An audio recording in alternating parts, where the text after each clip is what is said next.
All right, hi. So today, for a demo, I'm going to make a little spinning top. I don't know if they can see that, but there. And I'm going to start with a half-inch rod, and I'll put an undercoat of color. This is color that I make myself out of different oxide formulas I've developed over the years. This is a very intense blue-green, which has a silver cobalt and germanium dioxide in it. And this is what I kind of think of as my fuchsia red, and that's a copper and silver and germanium mixture. So here we go. So to make a top, you warm up about 2 inches of your half-inch rod. You need a very long rod because when you go to marver the bottom of the top, you need to be able to get the back of your hand away from the heat. The radiant heat will give you a little bit of a burn. Okay. And I'm going to just wrap this completely with my blue-green background.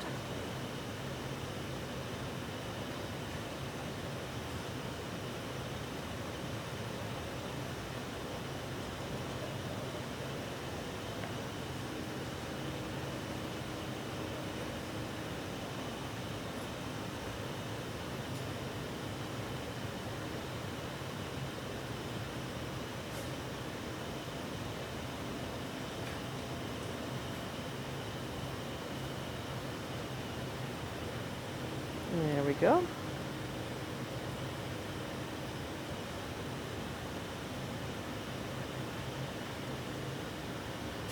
Yeah. Pull that off, and then turn on the outer flame and start to fuse the coils.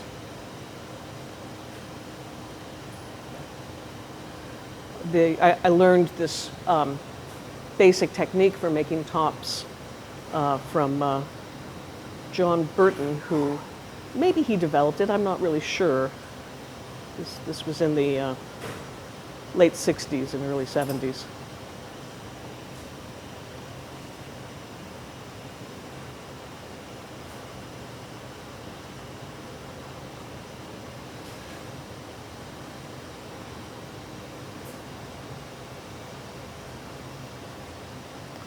So there, I've got that fused in, and I've burnt off any haze, any coating that my color had on it. And now what I have to do is let this set up for a minute or two, just let it cool in the air. These are heat reactive colors, and I can kind of exploit the silver base color in my undercoat by letting it cool and then flashing it in the flame and then bringing a little micro film of silver oxide back up onto the surface. And then I can go and take a transparent contrasting color, and when I place my hobnail pattern, my dot pattern, it'll be a little sparkly underneath. It's kind of a pretty effect. See, so I'm waiting here. You have to be patient when you're working with solid glass. No, just flash that. So it's very dark right now. And then when I come back out, it should be much more of a lighter blue look.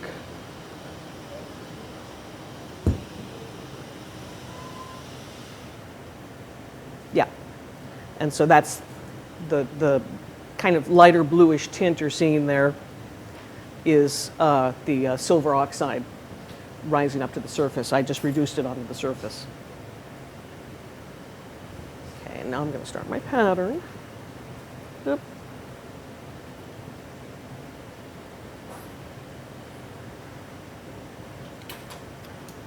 Clean the end of my rod off. Okay. And I'm just going to do what for me is kind of a classic hobnail pattern.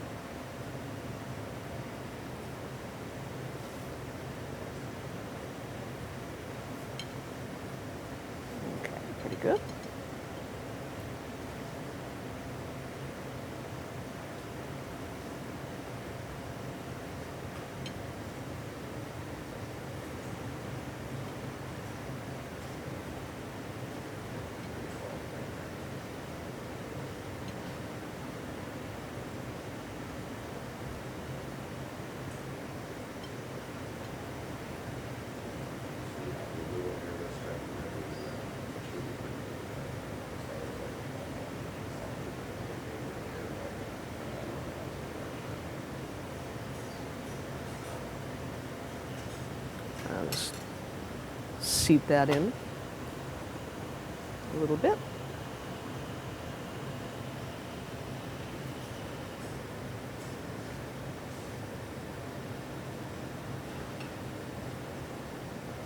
Because my torch is water cooled, I can kind of lean on it, steady my wrist. And I'm going to put a couple little tiny rows of teeny tiny dots here.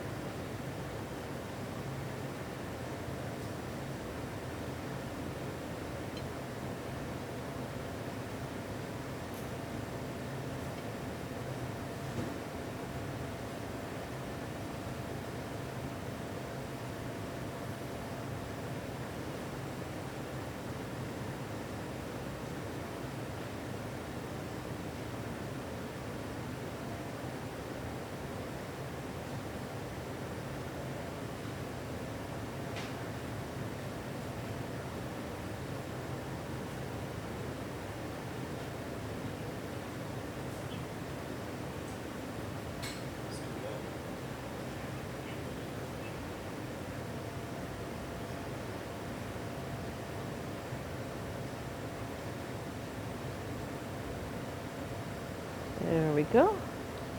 Oops. One more row.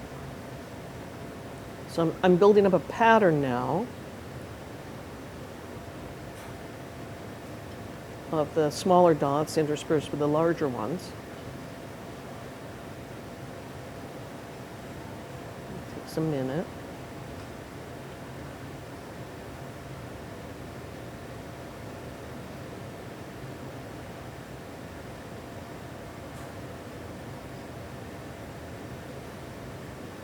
There we go.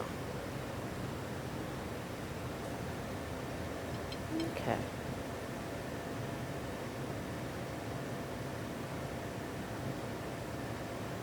So I'm going to stagger my design now. I'm going to do a row of 3 dots with the space, and then 2 and 1, and that gives you that triangular pattern.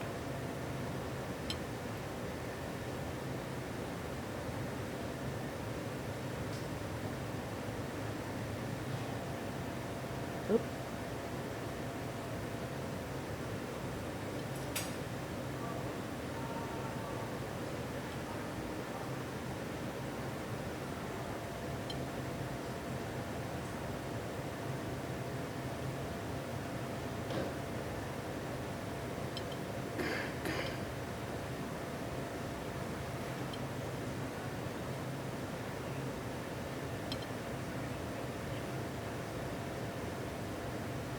Okay, so let's flash that for a second. Do you need to move the camera?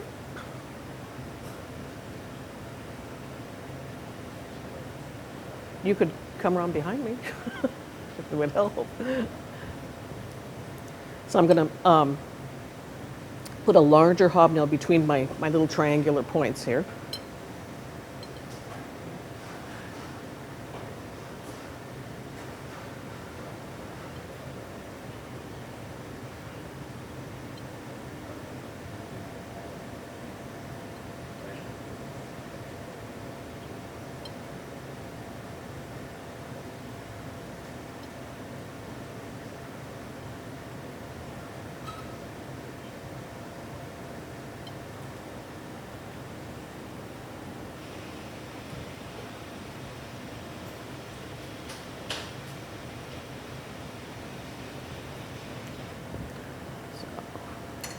Fuse that in a little bit.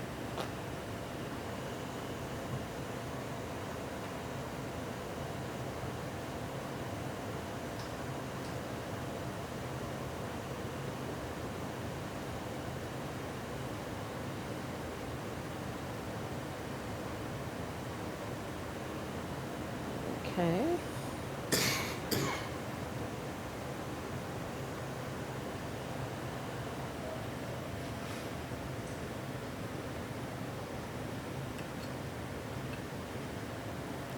And now I'll finish my pattern off.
So there, I've got my pattern set up, and I will just fuse that in.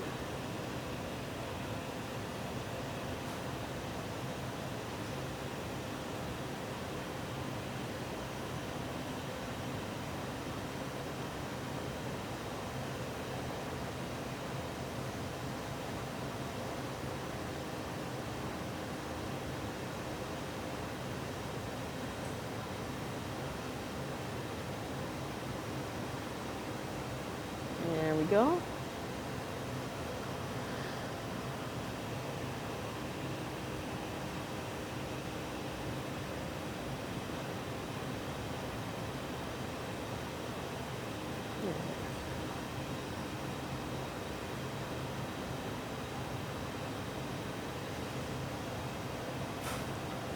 Okay. All right, so we have to let that set up. And then I can begin to block in the shape of the bottom of the top. You can see that it has a pretty wide angle, and that's going to be what you're going to be able to spin your top on. It has to be centered. So just wait a minute here. And this is how the pattern looks at this moment. All the colors do something called striking and unstriking. And this is that set of colors that I was working with, unstruck, really superheated, and they kind of go to a state of as being either very dark or very clear, depending on the color. So now what we're going to do is just marver the bottom shape. I'm just going to block it in. I have to get down and see how my angle is when I'm doing that.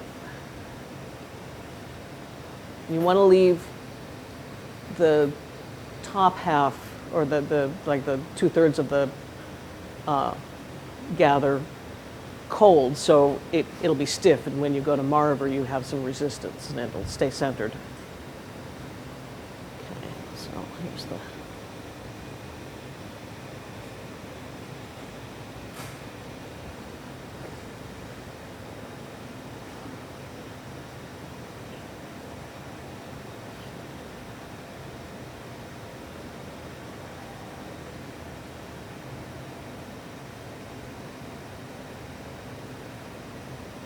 So I'm going to do that again.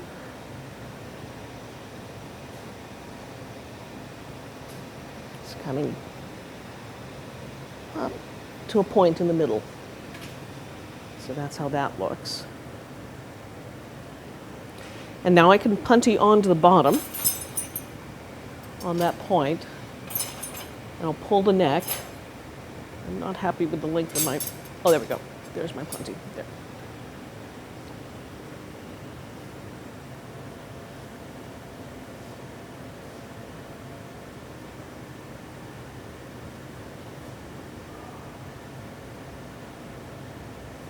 Oh, I'm a little nervous. We'll get there.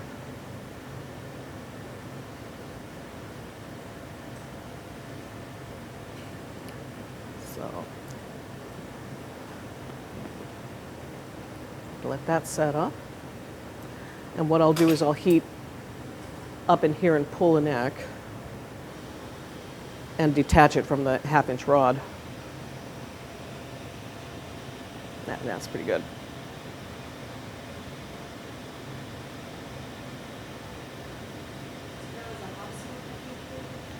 A little hotter than I normally do. I got a little shaky there.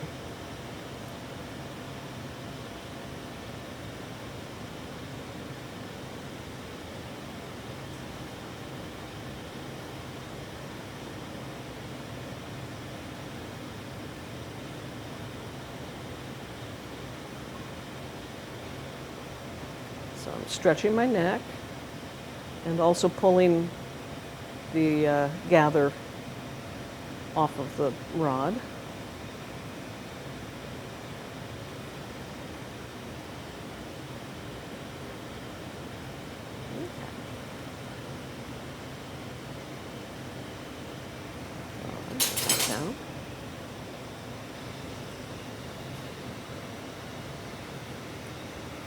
and I can sort of elongate the neck a little bit more. And then bring that up into shape. And I like to put like a little red knob or some contrasting color on the top, just for fun. So I'll do that.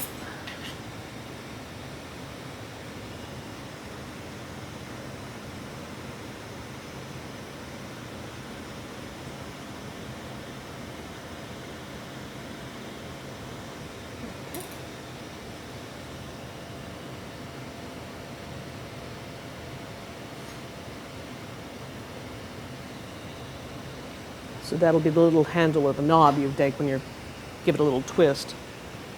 And now I have to transfer to a longer punty, a longer rod, because I still have to remarver the bottom, and I need that distance from the heat. Let's turn that down.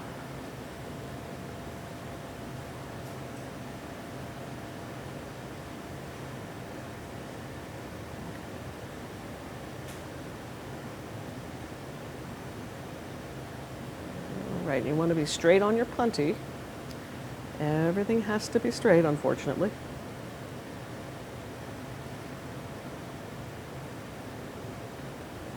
Let's see how that feels.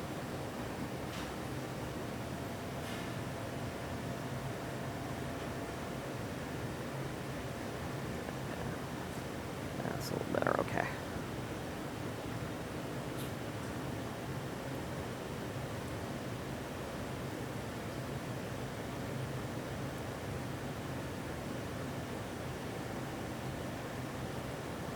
I'll pull off that excess clear.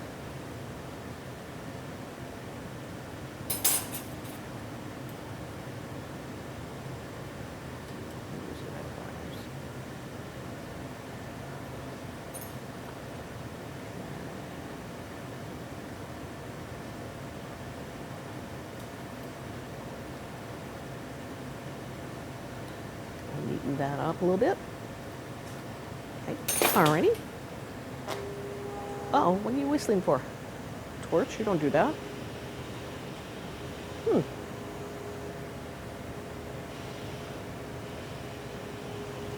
never said that to me before. Okay. So now I'm going to re-marver the bottom and get my shape back. I'm also unstriking the color again. Getting the hobnails transparent. They were sort of a dark red at that point that I began doing this.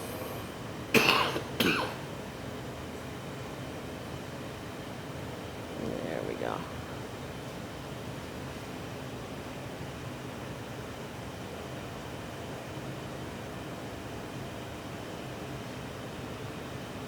All righty. There.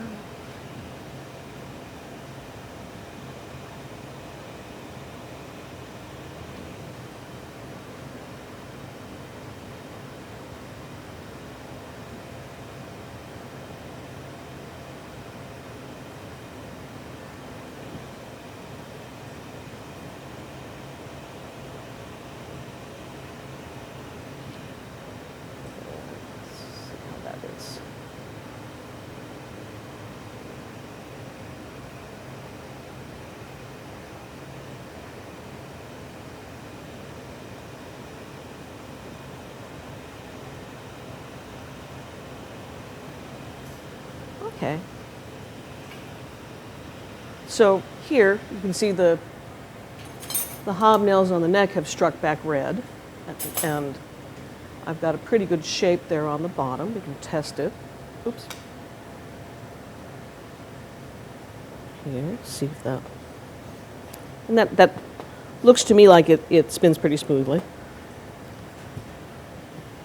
So now we're just going to wait and let this cool a little bit, and then I'll turn my flame down and just restrike that last set of hobnails.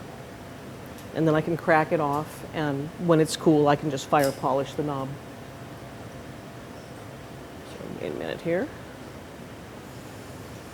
How am I doing on time? Am I? Yeah, about 8 minutes. Oh, good. We're great. I didn't want to run over. You know. Oh, that's great. Okay. So here I'm going to just turn down my flame and just ever so gently reheat those larger hobnails. And that will complete my pattern. There we go. So that's what that looks like. That's how it's going to finish. And I think it's good. And then I just, come on guys, off, thank you. And then when it's cool, I'll fire polish it and we can play with the top. So, yay! So, do you want me to get my stuff out of the way or? Okay. So I am co-teaching with Sue Ellen, and my name is Hugh Salkind, and I'm going to switch over torches because we both work on different torches. I like to use the Carlisle CC burner, and I feel it's very appropriate in this situation because one of the C's stands for Corning, the other one stands for Carlisle. So it was a collaboration between the two. And it'll just take me a second to do this.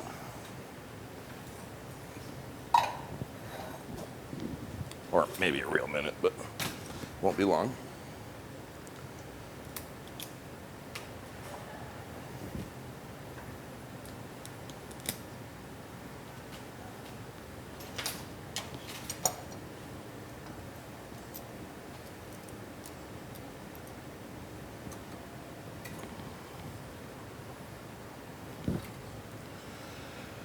Okay.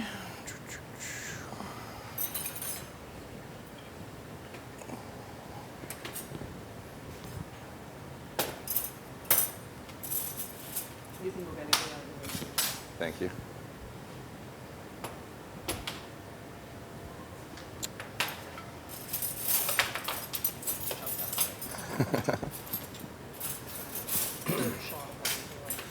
It's okay. This is what my desk looks like at home, and this is actually pretty clean for what I normally work with.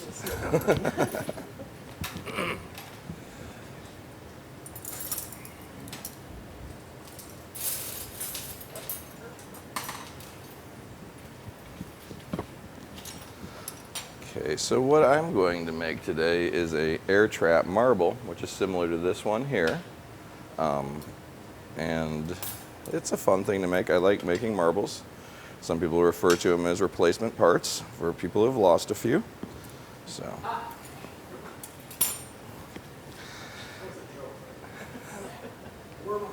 It might be more of a reality than a joke, but we'll see.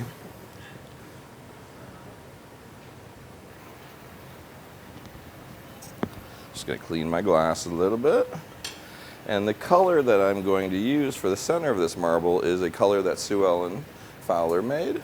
And it's one of her colors she's been making for an awful long time. And it should be a fairly dark amber purple. I'm just going to pull it down to a little bit more of an appropriate size. So I'm just pulling a stringer right now.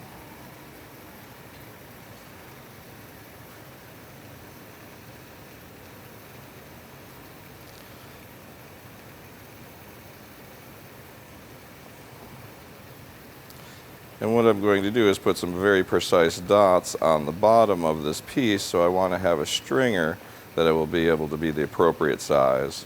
And whenever pulling a stringer, I generally advise pulling twice what you want so it won't break on you, or if it does, you have more to play with. That's one.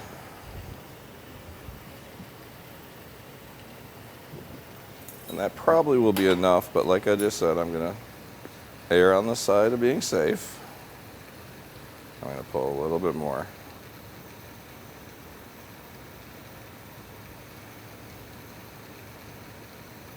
Just a gentle rocking motion, keeping the heat on the larger part of the glass as I'm pulling it out.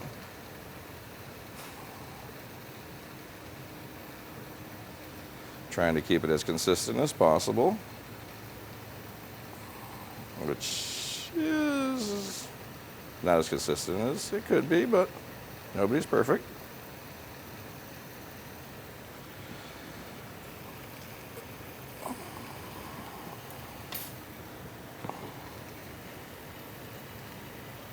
And so this larger rod, which is a 19 millimeter rod, I'm going to use as the base for my marble, or the object glass for the marble, as we like to say, because it's going to be the larger part of it.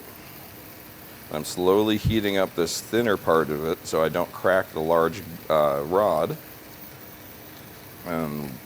By heating just the tip of this here, that allows the heat to start sinking into the rod, so now I could use a much bigger flame, and it should, within theory, not crack on me.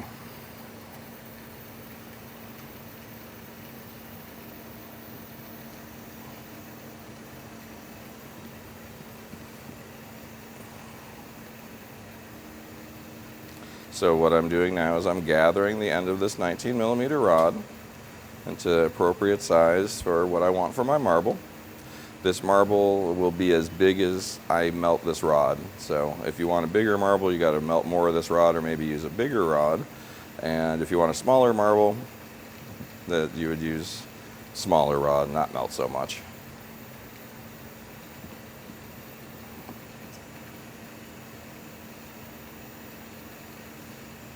And when melting this rod, I want to turn it at slightly downward angle so it gathers on itself. And I'm only using a slightly downward angle. If I use an extreme downward angle, it'll actually flatten out so much that it'll be very hard to work with.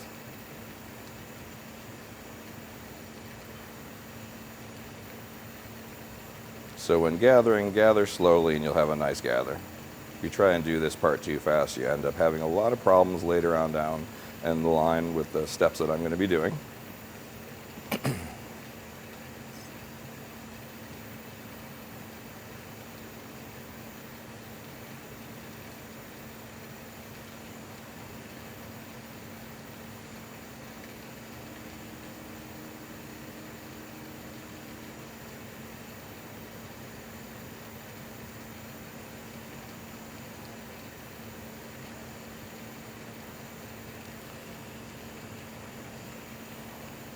And I find that I'm spinning in two different directions, and some people refer to it as 2 rotations forward and 1 back, and it helps me keep center on the glass.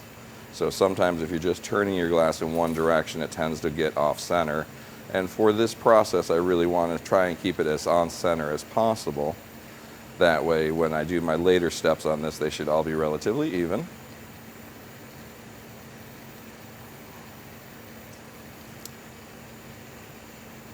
Just like with Sue Ellen's top, if it's not real even, it won't spin right. This is not going to spin because it's a marble, but I want the image that I'm going to put inside this marble to be nice and even. So being on center is very important. So now I got my gather about the right size, and I've been heating it on the larger rod size of the gather. So now I'm going to heat it on the end, and as I'm heating it on the end, I'm allowing the part that I just melted to cool down just a little bit, and it ends up making a little bit more of a solid footing for me to actually flatten this piece of glass.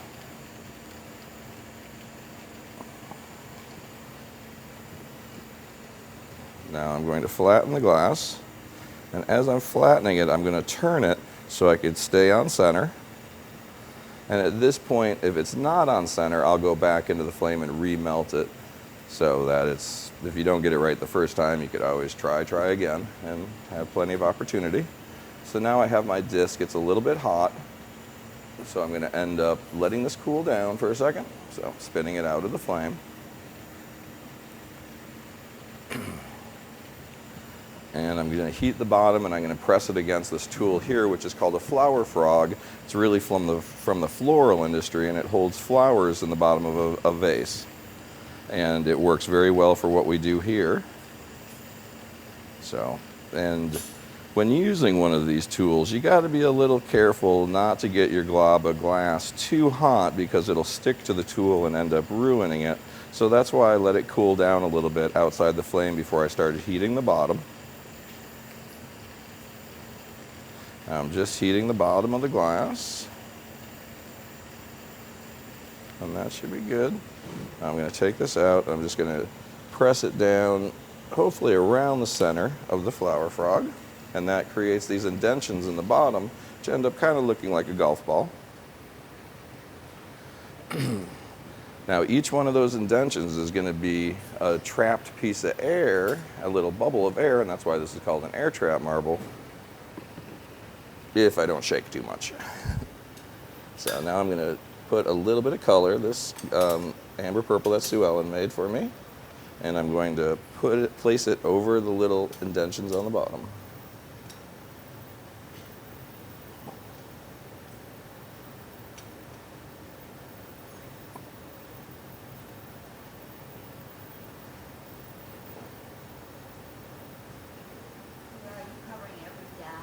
I'm going to try to.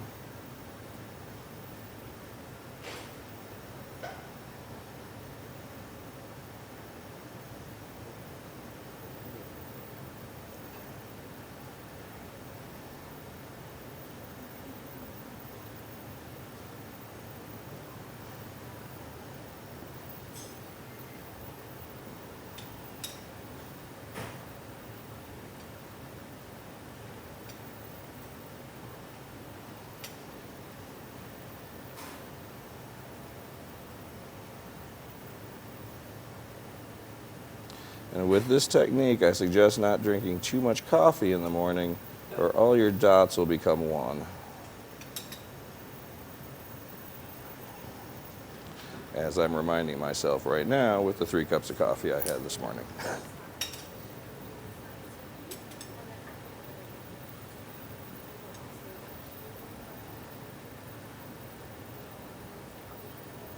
And I'm supporting the rod on the table. I'm supporting my other hand on the torch so that I don't shake as much, or try not to.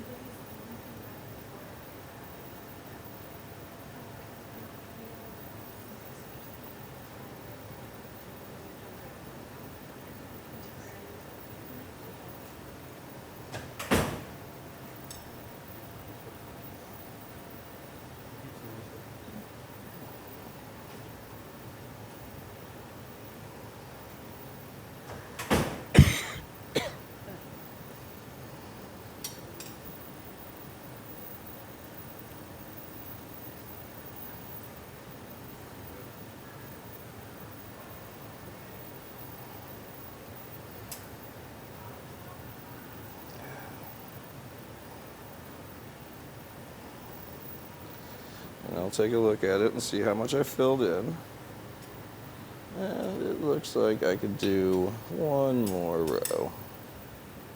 So I'll just do this last one. This ends up being quite a few dots.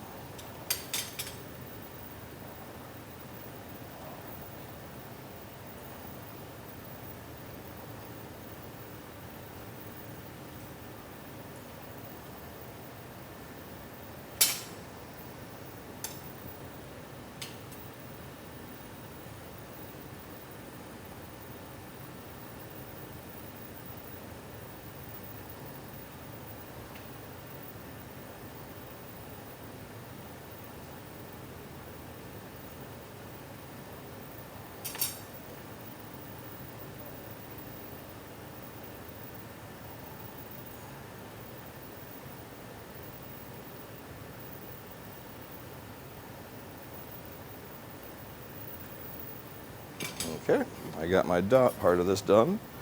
Now I'm going to start rounding this up into a marble shape.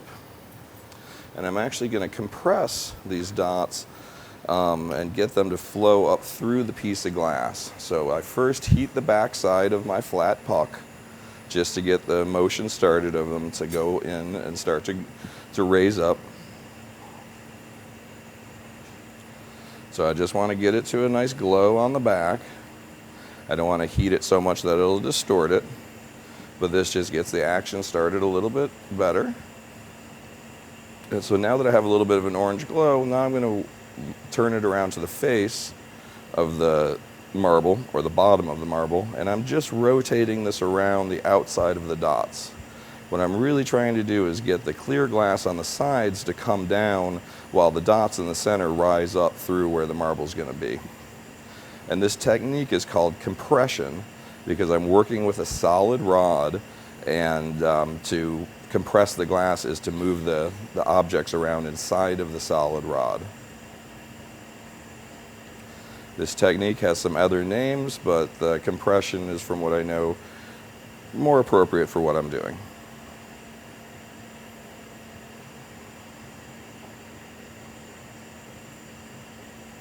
And this same technique can be used to make a lot of different designs. I just chose this air trap one because it's one that I like to do. And I've actually practiced this once or twice, so hopefully I'll pull it off.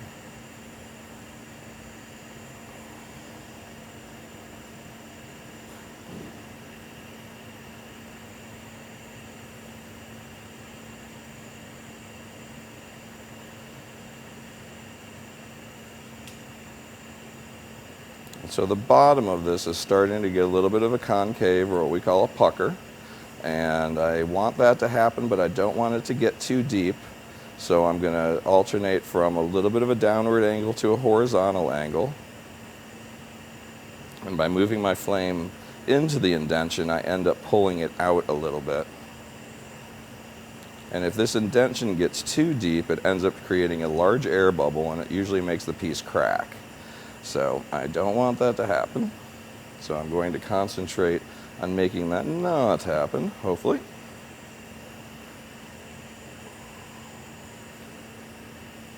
And the really nice thing about working this type of glass, this is borosilicate glass. It's also known as hard glass sometimes, even though it's really no harder on the Mohs scale. But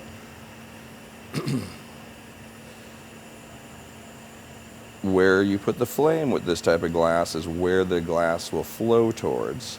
So we're doing most of our work, some of the differences between this glass and other glasses is most of our work is done in the flame and not with a bunch of tools. As soon as I take this out of the flame and start using tools, I end up cooling the glass down a little bit, and sometimes that could take a little bit longer of the process. So as I like to say, this glass is very torch friendly, and obviously I'm working on a torch, so having something that is kind to the torch is always a bonus. And I'm almost got this melted in the way that I want. And there's a little bit of color sticking out the bottom.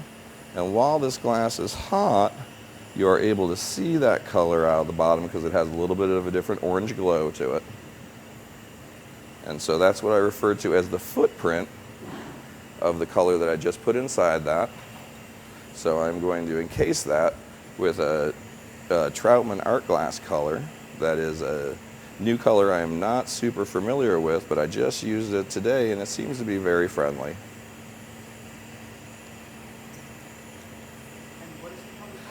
I believe it's called Darth Badger. I could be wrong on that because it's not one I'm real familiar with. But may the Schwartz be with you.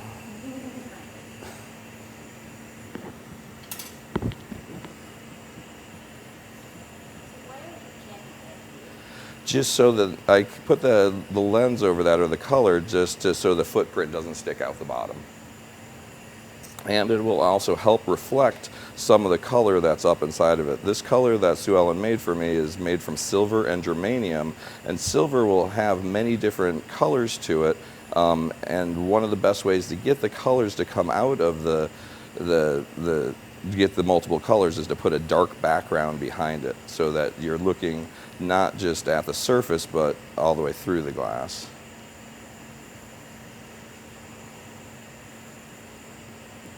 And so now I'm going to end up starting to round this up into a marble shape.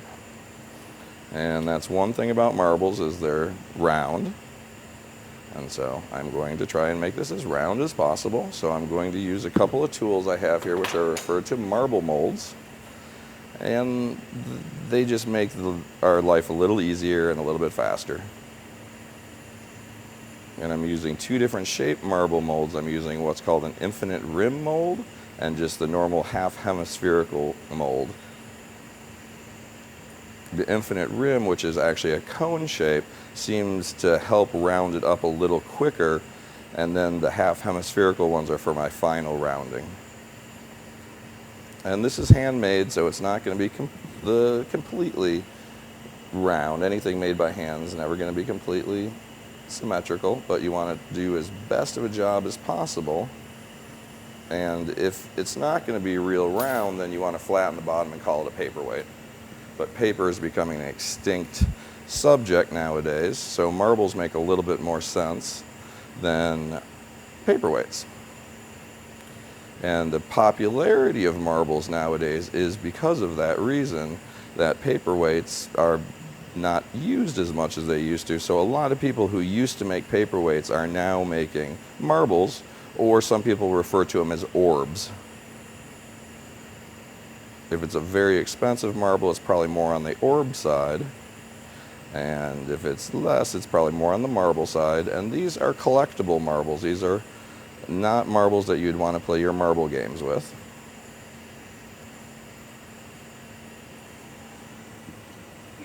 Yes.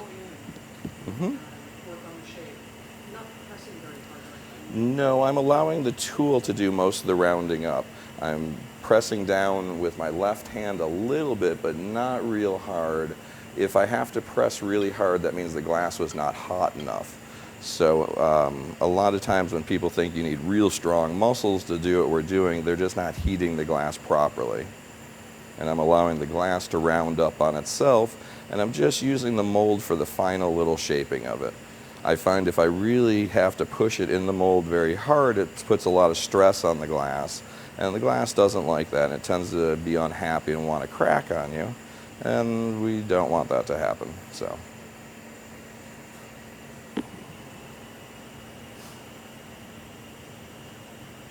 I'm just going to shape this one more time. And I go in from the side because I'm allowing, right now I'm only heating up really half the marble at the time. And so by going in on the side, I'm allowing the cooler part of the marble to help round up the hotter part of the marble. If I was to go down directly vertically, I would end up flattening this out. And as I've talked about marbles being round, you want to keep the round thing going on and not flatten it out because it just takes you that much longer. But glass being a liquid, it naturally wants to go to a round state when it's hot. So I'm allowing it to do a lot of the work on its own, and I'm not really relying on my tools all that much. Like I said before, borosilicate really enjoys being worked in the flame and not manipulated by a bunch of tools, which is neat for us because we don't have to spend a lot of time with tools or a lot of money on tools. And so I'm going to use a punny. I have this 6mm rod. And I'm going to punny it on the bottom so I could remove the marble from the larger rod and finish the top third of the marble. So I'm allowing this the marble to cool down in my left hand while I'm working with my right hand. And everybody talks the word multitasking, and it becomes quite useful when doing things like this. So to do a correct punty on this, I want it to be what's called a cold seal, which means that I don't want my object glass to be super glowing orange or super hot. And you could hear it, it sounds more like glass, not like plastic. If this was real hot, it would sound like plastic. And that way, by doing this, by only heating the smaller rod and attaching it out of the flame, I end up making a seal that I could take apart at any time, and it should be relatively friendly. And sometimes when I first put these on, they want to come off like that. And again, like I said before, at first, if you don't succeed, try again. And I'm trying to kind of center this up on the bottom. And then I'm going to use small flame. I'm going to get a little bigger. And the center fire on this torch is what's referred to as a premix torch. And it tends to be a little bit more noisy than some other torches. So that's the hissing that you're hearing.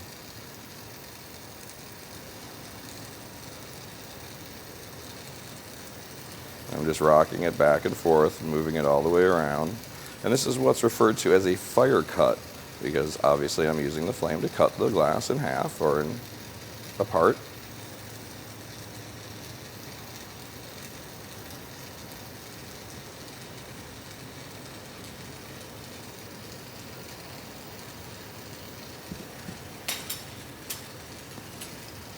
And I'm left with like a little mountain on the top or a little hat, and I want to remove that.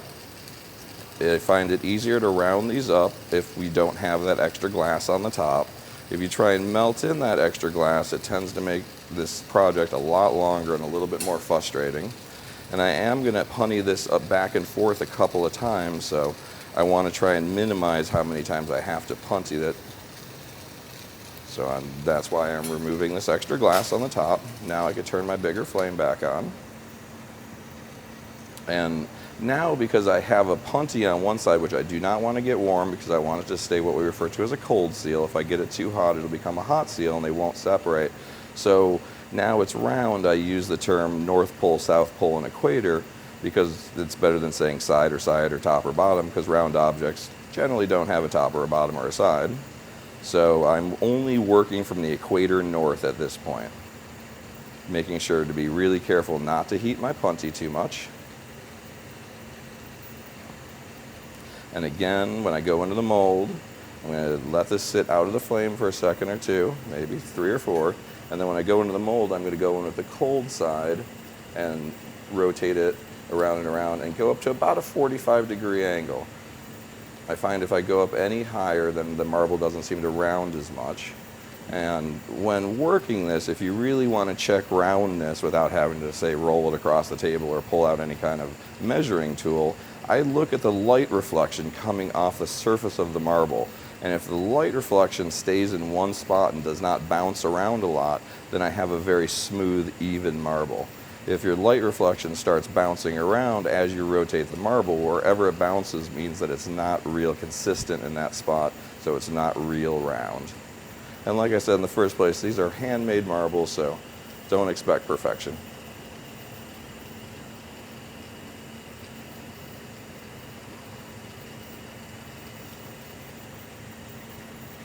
And every time I go into the mold, I always go back into the flame, because these molds and any tool that I use on this glass will end up chilling the glass, super cooling it to a certain extent. And that means I just have to work it longer in the flame to get rid of that chill in the glass. And sometimes it'll leave marks on the glass.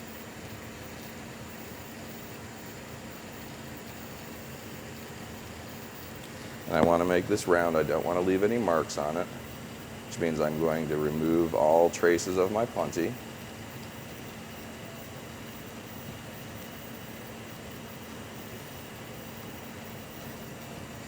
Again, into the flame just to fire polish it. Now I'm going to remove the punty from the back side of it, or from the bottom of it, the South Pole, and I'm going to put it where the North Pole is. And for doing this, I am going to break it off in the marble mold and flip it around instead of trying to attach a handle on this side, which I've seen a lot of people do. And if I put a handle here and try to break one off, almost every time the wrong one will break off. So I found this, and I was taught this by some friends, this is the cleanest way I know to transfer a punty on a marble. So I'm going to let this cool for a second or two. Check my timing. Looks like I'm doing okay here. And I'm going to place this in the mold and just give this a little tap on the table. And it comes off relatively clean. And I'm going to flip this around in the mold so it has no chance of rolling away. Going to make sure I got that somewhat centered.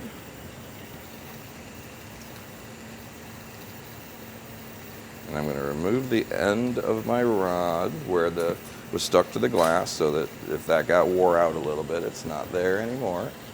I just come down and barely touch, and I'm going to rotate. And by rotating, I can tell if I'm on center, and I'm not.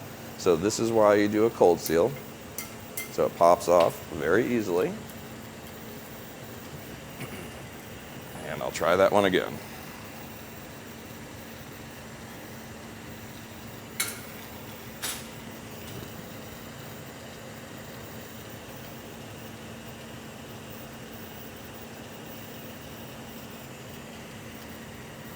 spin it a little bit in the marble mold itself, and then I'll come back into the flame. And I left a little bit of glass on the bottom from the previous punty mark, so I'm going to just remove that. And I have here our tungsten tweezers. They're specifically designed for glass, and they're a tool that I enjoy quite a bit. And they're tungsten because? Tungsten's a denser metal. It takes a lot more heat than stainless steel. Most of our tools are made out of stainless steel, and the glass does not want to stick to the tungsten anywhere near as much, and tungsten also will not leave marks on the glass. The glass is hot enough to melt the metal that we have, so you will actually remove a little bit of metal from your tool and it'll leave marks on your glass. So by using denser metals like tungsten, it tends to not leave so many marks on the glass. It is a very brittle metal though, because it is so dense, so you have to be a little careful with it and not to drop them on the ground. Don't give them to your clumsy friend. Don't pull. You know, they're for glass. They're not for other things that tweezers are used for.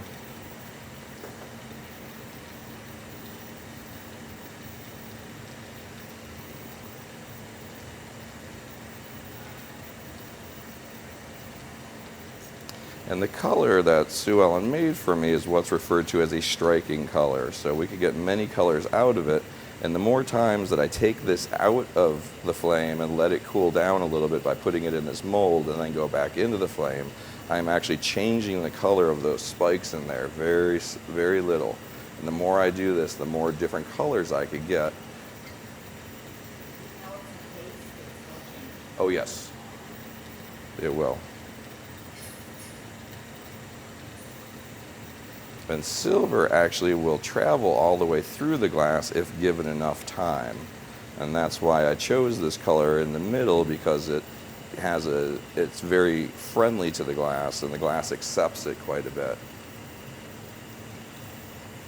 Okay, that looks good on the bottom. I'm now going to remove the punty from the top and put it one more time on the bottom, just because your focal point of this is going to be from the top, and I don't want to have any visual distortions from where there might be a punty mark or what's left of a punty mark. You should never leave punty marks on your glass.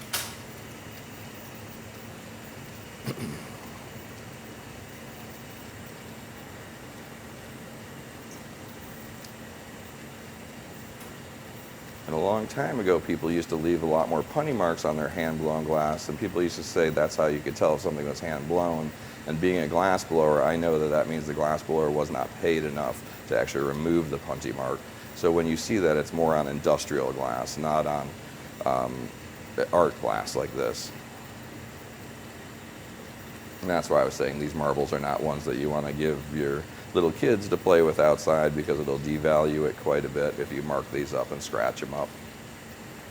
So I'm letting this cool down a little bit, checking my time, doing okay.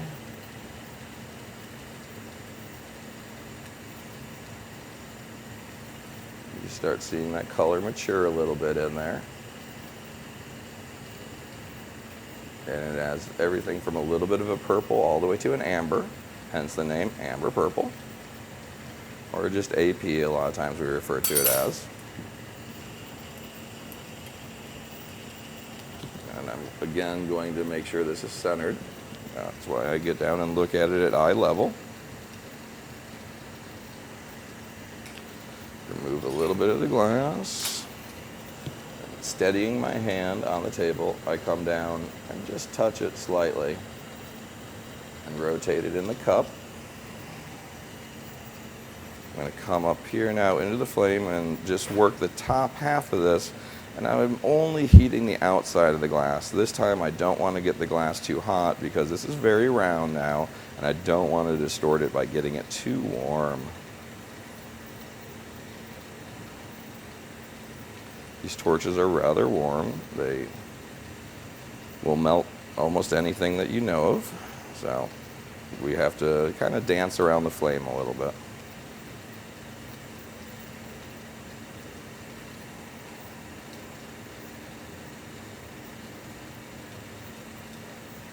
Okay, that should be enough. And the glass heats from the outside in. So by just heating the outside and not allowing the heat to go all the way to the core of the piece, I'm actually just shaping the outside and not distorting the whole piece. One of the biggest mistakes that people make when they do these is they heat it too much, and then when they go into their mold, they're removing their round shape. So I'm just going to let this cool down a little bit so I don't put the heat to the core and distort. And now I'm just going to polish this up. Like I said before, anytime I go into the tool, I always want to go back into the flame. That is very, very important.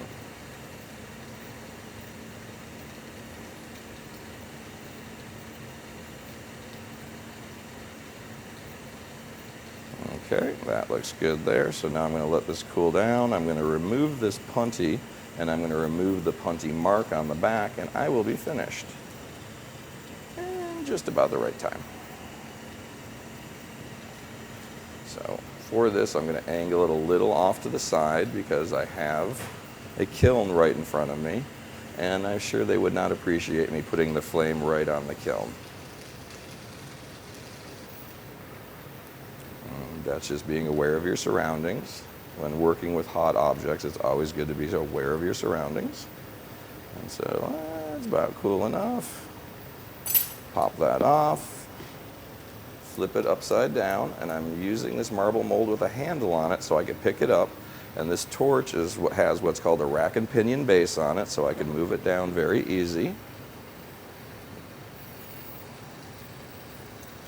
And I'm just moving it with this glass rod around in the flame so I don't have to move my hand, because eventually I'll move my hand so much that I might burn myself. And when working with flames, it's always a risk of burning yourself. Working with glass, you always have the risk of cutting yourself, but we try not to let that happen. And this other color that I'm put on the bottom that I'm removing the punty mark from is also a striking color. It's what we refer to as a self-striking color. So in the flame it goes rather translucent, and then when I come out of the flame it'll actually go back to more of an opaque. Where the color on the inside I have to manually strike, which means either striking it in a kiln or striking it in a torch. Okay. And now once this is cooled down, I'll flip it over and done. With about 30 seconds to spare, 45 seconds. Not too bad for someone who doesn't work on the clock.